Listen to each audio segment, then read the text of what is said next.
बात है। ऊंचे पेड़ों और जीवंत फूलों से भरे हरे भरे जंगल में सैमी नाम की एक छोटी गिलहरी रहती थी। सैमी पूरे जंगल में सबसे उदार गिलहरी के रूप में जानी जाती थी। वह हमेशा अपने बलूत के फल अपने साथी वन प्राणियों के साथ बांटता था, जिससे यह सुनिश्चित होता था कि ठंड के महीनों में सभी को खाने के लिए पर्याप्त मात्रा मिले। एक धूप भरी सुबह जब सैमी जंगल से गुजर रहा था, उसकी नजर भूखे पक्षियों के एक समूह पर पड़ी जो उदास होकर चहचहा रहे थे। उनके पंख बिखरे हुए थे और उनकी चोंच खाली थी। सैमी का दिल करुणा से भर गया और वह जानता था कि उसे उनकी मदद करनी होगी। बिना किसी हिचकिचाहट के सैमी सबसे ऊंचे पेड़ पर चढ़ गया, जहां उसने अपना कीमती बलूत का फल संग्रहित किया था। उसने सावधानी से अपने छोटे पंजों में मुट्ठी भर बलूत के फल इकट्ठा किए और शान से जमीन पर उतर गया। जैसे ही सैमी ने उनके पास बलूत का फल गिराया, पक्षियों की आंखें कृतज्ञता से चमक उठीं।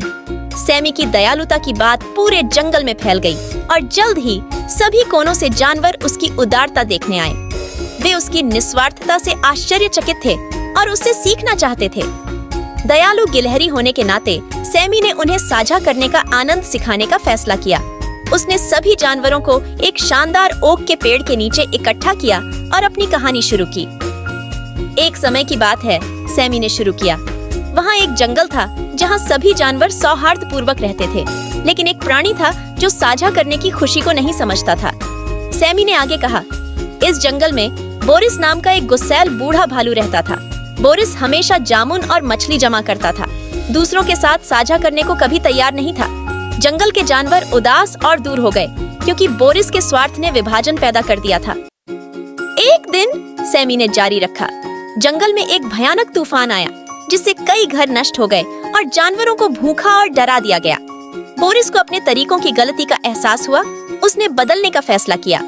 उसने जरूरतमंद लोगों के साथ अपना भोजन साझा करना शुरू कर दिया और धीरे धीरे जंगल ठीक होने लगा। सैमी की कहानी से मंत्रमुग्ध होकर जानवर ध्यान से सुनते रहे। उन्होंने कहानी का सार समझा कि दूसरों को साझा करने और उनकी देखभाल करने से खुशी और एकता आती है। सैमी की कहानी से प्रेरित होकर जंगल के जानवरों ने उसके उदाहरण का अनुसरण करने का संकल्प लिया।